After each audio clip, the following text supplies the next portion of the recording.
Au menu, la nouvelle phase de la guerre menée par les Russes depuis près de 2 mois. Elle cible clairement les régions de l'Est. Yulian habite Kramatorsk, la ville dont la gare avait été bombardée.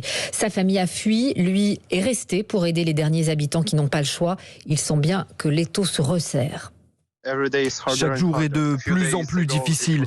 Il y a quelques jours, ils étaient à plus de 50 km de la ville. Hier, 40 km.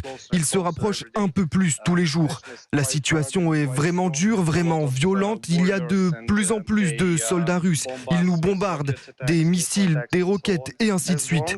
Aussi longtemps qu'on pourra rester, nous resterons, et aussi longtemps que nous pouvons aider les gens, nous le ferons.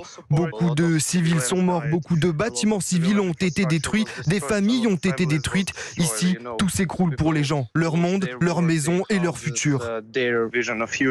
Un habitant de Kramatorsk, joint par Mathieu Limongi. William Molinier, vous êtes à Kiev. La Russie dit avoir lancé une dizaine de frappes pour percer les lignes ukrainiennes dans l'est du pays. Oui, l'armée russe concentre son effort sur les villes proches de la ligne de front. Dans le Donbass, on entend sur place les tirs d'artillerie, des pluies d'obus qui se fracassent depuis cette nuit sur les positions ukrainiennes. Objectif, créer des brèches sur cette ligne de contact. Et pour cela, Moscou frappe en profondeur les installations militaires avec des missiles de longue portée pour perturber les approvisionnements logistiques. Les Russes revendiquent la destruction de 13 places fortes de l'armée ukrainienne. Mais les soldats ukrainiens tiennent. Dans le Donbass, 7 attaques ont été repoussées au cours des dernières heures, indiquait tout à l'heure un colonel à Kiev. Par ailleurs, 7 cibles aériennes russes ont été détruites, un avion, 4 drones et 2 missiles de croisière.